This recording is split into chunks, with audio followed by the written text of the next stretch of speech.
to the flag of the United States of America, and to the republic for which it stands, one nation, under God, indivisible, with liberty and justice for all.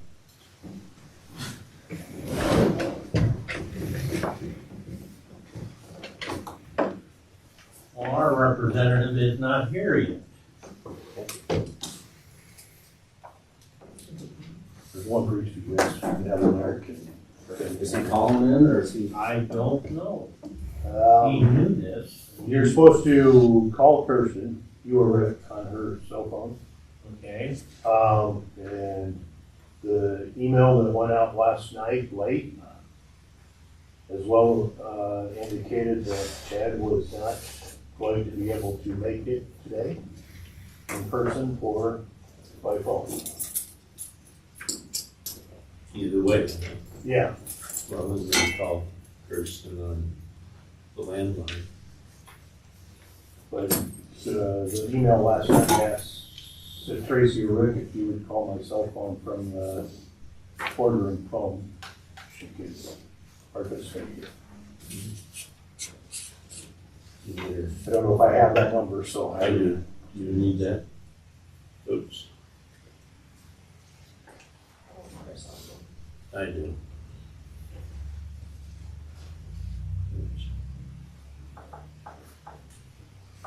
You want to just punch it into that phone pad or Tracy can? I'll just have her call in. She just sent me a text. She was Okay. listening.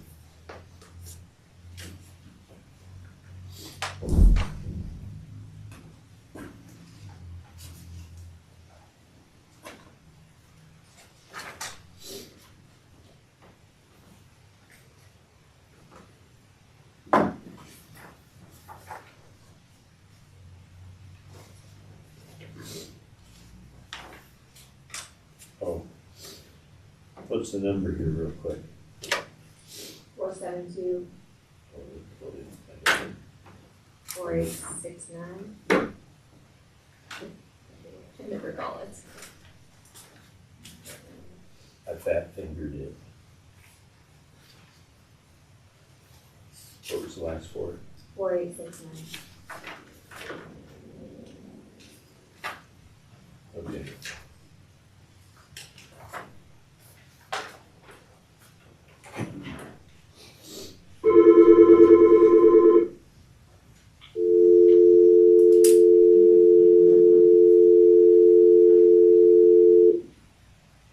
And we're.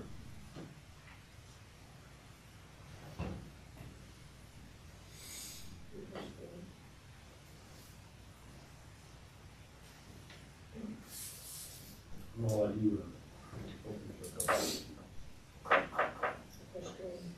Read me down. That's why I pushed it in here. Let's sort of try it again.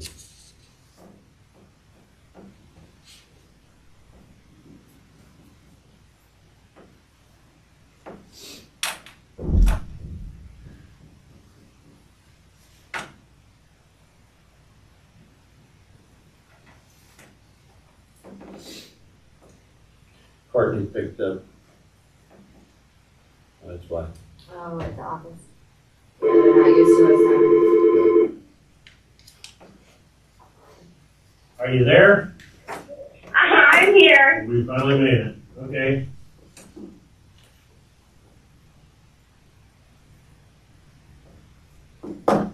All right, we're all here except you and Chad. I guess Chad's not gonna make it. No, he couldn't join by phone either, he said, so. But he said that essentially, you'll just sign off and present our offer, and then Josh can, reach out to Chad with his either agreement or if they have changes that they wanna make, and then we'll schedule another meeting. Okay. Did you guys get a copy now of our offer yet? Not that I've seen. I hit the road early this morning, so I can look at my email right now. Did Myron I just got print an paper copies. extra? So we got the paper copy. Yeah. Yes. Okay, yeah, so he could, and then, I thought that Chad was gonna email it over, I know he was on this morning, but I can text him and have him make sure he sends the electronic version over as well. Okay. Yeah. So I'm gonna do that right now. Okay.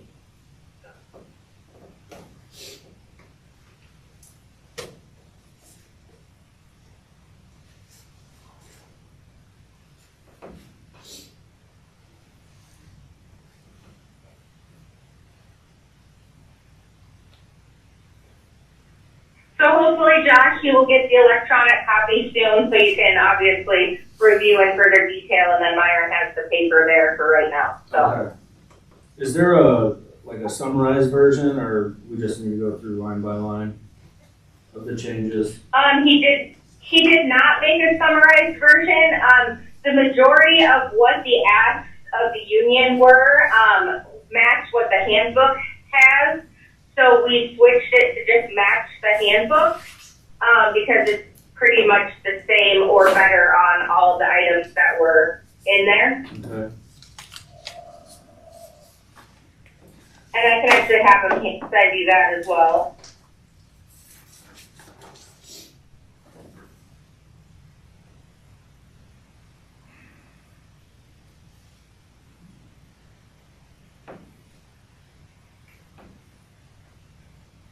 Having made a few notes last night, Kirsten, I could verbally probably hit on a few summary Sure. high points if that's all right. Absolutely. Might hit on a couple more things, but kind of running through your proposal, just from the beginning. You had asked, your proposal was a 15% increase. The county's proposal was a 4% increase each year for a 4-year contract. You requested, number 2, extending the cutoff date for count time from May 15th to November 1st. The county handbook cuts off count time on June 30th. If you don't have it used on June 30th, it gets paid out in the first pay period after July 1st. The county's proposal is to match the handbook. In that handbook, section also addresses overtime, and the number of days count time can be used. The handbook does allow for 5 consecutive days. It does have the same language in it as the union contract, that count time and vacation can't be used together. Overtime would be based on a 40-hour work week. However, weekends would automatically be time and a half as well as holidays. The 8-hour reference for when overtime would be calculated or achieved on a daily basis is eliminated. It's based on a 40-hour work week.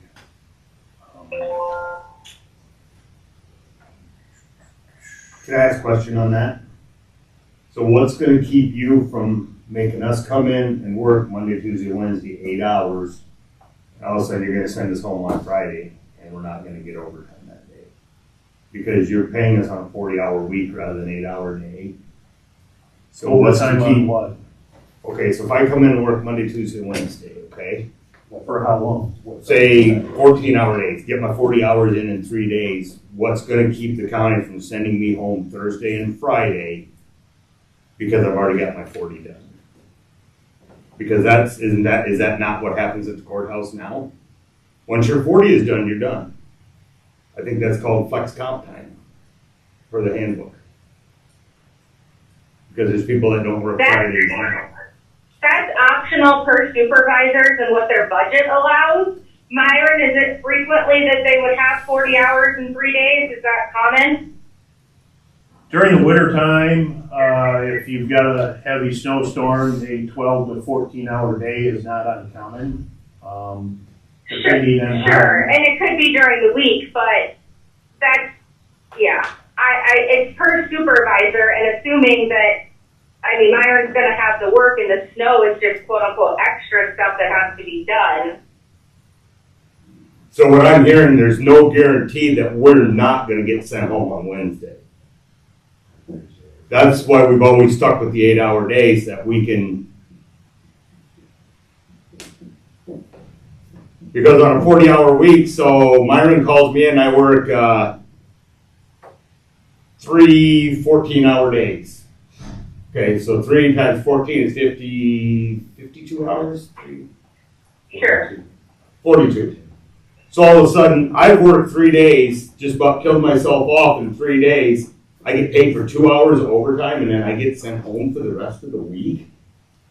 You see my point? That's what this 40 hours says. I don't foresee that happening, but I 100% understand what you're saying, and I don't think there's a big heartburn of adding. I don't think we thought of the 8 hours from that perspective, because honestly, that doesn't cross our mind. And I view the work that you guys do a little differently than, say, some of the stuff in the office where they may stay later for an election, or, you know, I stay later to meet with somebody, but then later in the week, you know, I'm not there because I have to be because of snow.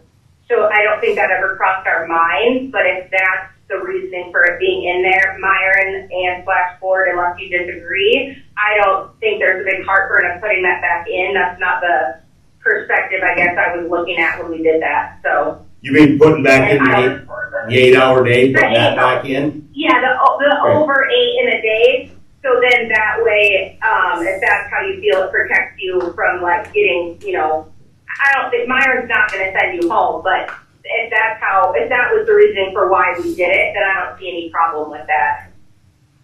Yeah, I guess I'm not concerned with Myron. I'm just, you know, if Myron decides to retire tomorrow and we bring somebody else in, correct. You know what I'm saying? Nope, it covers, it's a CYA thing, so.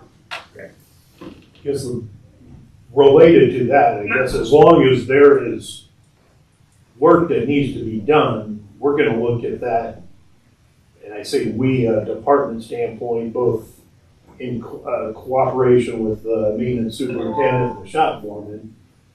If there's work that still needs to be done, that is really probably a priority and significantly needing to be done sooner than later, we're gonna get that work done and continue to work versus we're hit 40 hours for the week and we're worried about the penny and we're sending people home.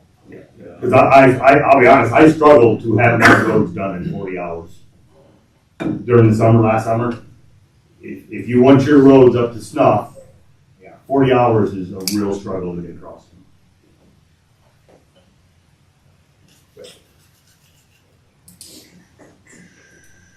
Vacation, moving on down, the handbook does allow for 5 days of vacation to be used after 6 months. So the vacation language would refer to the handbook. The handbook also does 2 weeks after 1 year.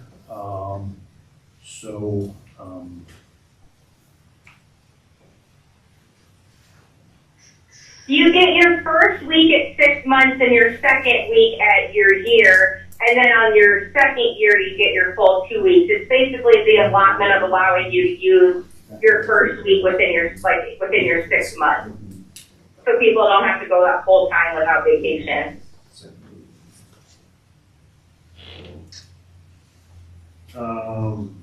Sick leave, you had asked that sick leave be added to the voluntary donation pot. Comp time and vacation are already allowed. The handbook version does allow for sick leave. It is limited to the number of hours of sick leave that you can donate to an individual. How many times you can donate to that individual is all addressed in the handbook's sick leave portion. A couple other changes that between the current union contract versus the handbook. The union contract currently breaks down sick leave in hourly increments. The handbook would do half-hour increments.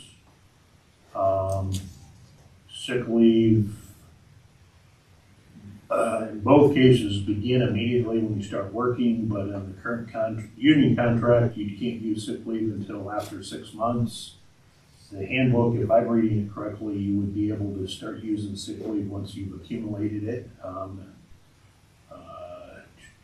The handbook does allow for, county handbook allows for 3 family days. So your union contract only allows 1 family. day of sick leave use. The courthouse county handbook accumulates sick leave at 5.5 hours per pay period. Your union contract accumulates sick leave at 1.25 days per month. So it's actually accumulating a little quicker under the county's handbook. You also asked for Christmas Eve. The county handbook does have a half a day included in their holiday package on Christmas Eve, depending on where Christmas Eve falls on the calendar day. If it falls on the weekend, it doesn't happen during that year, but that addresses your Christmas Eve request. One other note I will make, just because sometimes it has come up over the years, the union contract does define exactly the number of days and for which family members, how much funeral leave is allowed. The handbook does allow a little bit more time, particularly for the family members, and a little more lenient, just to mention that to you also, that difference that the county is proposing with changing the funeral bereavement leave portion of the union contract. That's kind of the summary, verbally going through there of what differences are impacted with the county's proposal. I appreciate that.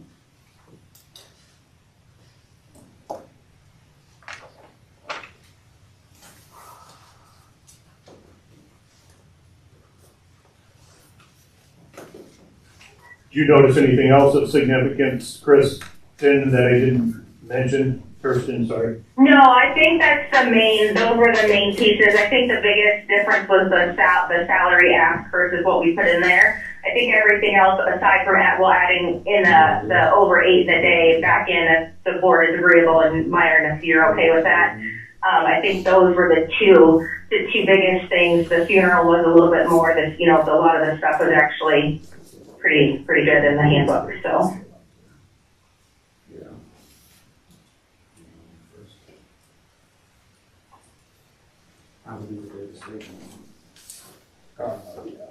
So, yeah, we appreciate your offer. I think what we'll have to do is sit down together as a unit and, really look through things, see what we want to come back with. I think we will have a counter. But I do want to give the committee a chance to, speak on behalf of themselves and what the rest of the members in the unit, feel, just so you guys have a little idea where we're coming from with our proposals. Go ahead. I don't know if you guys are familiar with Davis Bacon, federal prevailing wage for Benton County. So like guys down on Highway 30, this is what they are making. So this is what we're competing against when we're trying to, Myron already knows about it, I'm sure. So this is what we're trying to compete against. You can take kind of a look at it, at your convenience, but if you turn to third page. So what it is if you look down there, you'll see, it's 3 at the bottom. You look at Zone 5. We're a Zone 5 county, Benton County. So right now, if you go down there to run an excavator, a road grader, or a dump truck, or any of that stuff down there, you're making $29.52 an hour, plus a fringe of $12.50. So you're looking at $32 an hour is what they're going to pay you just walk on there with no experience.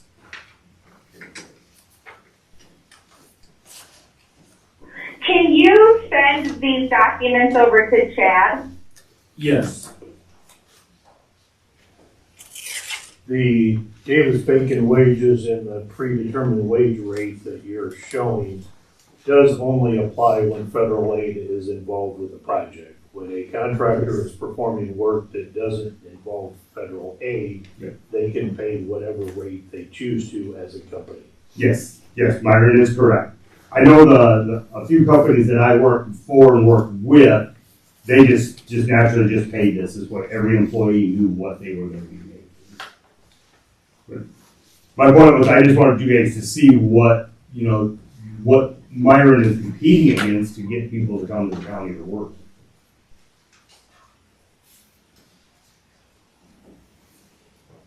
And if you guys have a question about it, I mean, I'm not an expert on it by no means, but.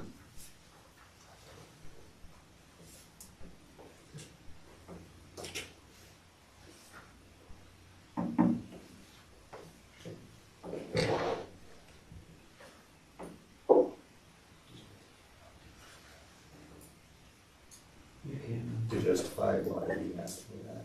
You can, yeah. The other thing, if you guys will indulge me, the other thing I wanted to show you is this is what the union guys are looking about. I'm sure you guys caught a lot of flack. People coming up and whining.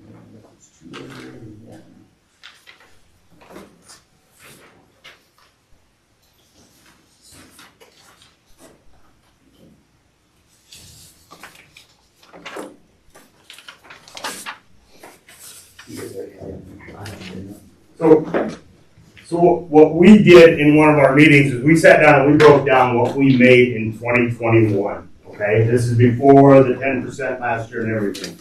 So if you look at the top of that page I just handed you, that's based on 2,080 hours, which is standard for the year, times the wage equals that. And then when we were working overtime during the summer, 150 hours of overtime. So in 2021, you guys offered a secondary roads employee $54,536.30. Okay, that's what we were offered. That was the max wage we could make without overtime. So in 2022, when you guys came out with your statement of understanding, where if we wanted the 10%, we had to give up the overtime. So I took my 2,080 hours times my hourly rate, which comes up to $54,121.60. So as you can see, 2021 to 2022 was a loss of $414.70. So we actually went backwards in order to accept that 10%, to accept the 10% for the younger guys, that have never done the overtime. I don't know if you guys probably seen this or not, but that's why we were asking for 15%. Because the 15%. So did nobody work any overtime last year though? Because you're basing that on a straight 2,080. So then so basically the only difference is that it's not guaranteed overtime. But if Myron has the overtime, then the overtime is available to work. I had many employees call me and say, well, I'm not working any overtime. If you're not just going to give me 5 hours regardless, then I'm not working it. Well, that's a personal choice. But it sounds like, for example, I believe you were the one who just said you can't get your roads done in 40 hours or you're struggling. Well, to me, that's where you then go to Myron and say, hey, for, every other week, can I work 45 hours? And I imagine Myron, correct me if I'm wrong, but if you have a business reason for it and work available, he's going to go absolutely no problem. Okay. And that's the difference. It's based on what work is actually needed versus just assuming that every single person needs 5 hours of comp time, which equates to 7.5 hours of comp time and pay. Okay, but that's a personal choice. Overtime is there. You just either have to ask Myron if you can work it, which actually that's how the majority of it works anyways, or if you're one of the people who's mad and doesn't want to work it, well then I guess that's their prerogative. Okay, comp time is a personal choice, not ours. Everything that I gave you guys on this piece of paper is what was guaranteed to us. Okay? Overtime had nothing to do with this. This is just what was there, the potential. Yes, but it's guaranteed comp time. That's not necessarily meaning that there's actually work available for people to do. There is no such thing as guaranteed comp time for us. There was in the contract. There was a guarantee of 45 hours, which everything over 40 is comp time regardless. It can be used as comp time, but not everybody. Yes, but it has to either be paid out as time and a half or given to you as time off as 1.5 times, 1.5 days for every day extra you work. Okay, but we're not discussing the comp time. All we're looking at is guaranteed wages, where our guaranteed wage went backwards. But you're comparing that to the loss of the comp time, the loss of the 40 to the 45 hours, and that's not really apples to apples. Yes, it is. We were guaranteed those extra 5 hours every week, And then when they're taken away, that's a loss. But if Myron has the work there for you to do, then you can do it, and it's exactly the same. Okay, but it's not guaranteed. Last summer we did No, not. the board can correct me if they're wrong, but I don't believe that this is something that they're willing to negotiate on, because overtime should be based on the work that is needed and the work that's available and what you guys need to do to maintain your roads, not just hand it to everybody if there's not work available. Okay, that's not what we were discussing. My justification was my justification for my 15% that we were asking for. Had nothing to do with the 45 hours, because that is a management decision. That is not a union decision, and we would never make a management decision for Myron. All this paper was justifying why we asked for 15%. So if you look at my numbers, you can see from one year to the next where our guaranteed income did go backwards. And we understand that we accepted that deal, and we did it because we felt like we had to do it for our younger guys. But it doesn't matter, the union accepted it. But I wanted you guys to see that's how we justify our 15%.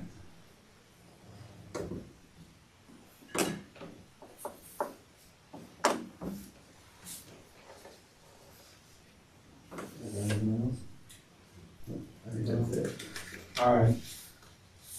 Yeah, so we're gonna get together, we're gonna discuss things, and then it sounds like Chad wants me to reach out so we can set up another meeting. So we'll probably be looking at another 2-week time frame. Once we've all talked, then I'll reach out to Chad and we can shoot dates back and forth and figure out what'll work best for everybody. Try and get one where he can actually be here. That way we can get it done. That works for everybody else.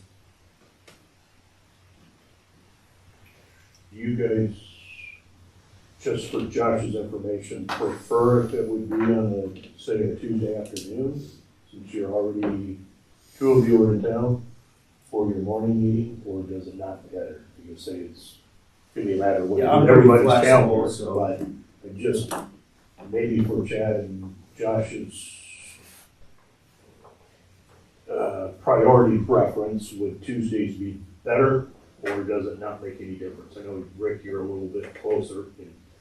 Yeah, 6 blocks away. Yeah. Closer to accommodate, but,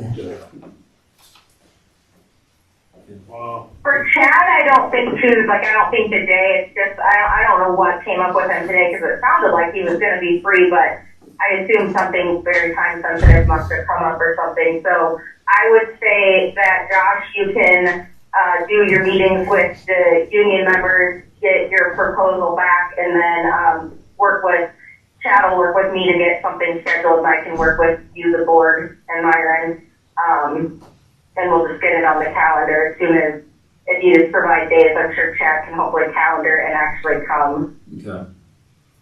That'll work.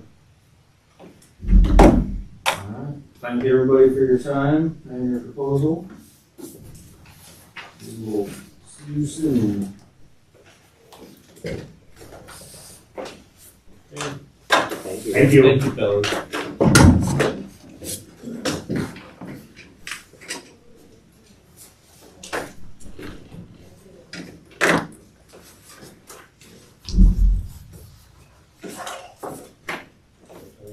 Discuss after, right? No, not right now.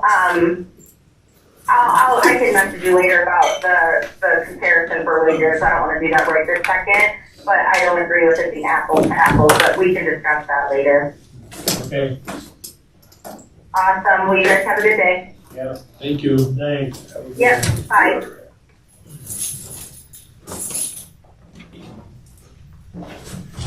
Thank you. Thanks everybody. drive careful, guys. Oh, yeah.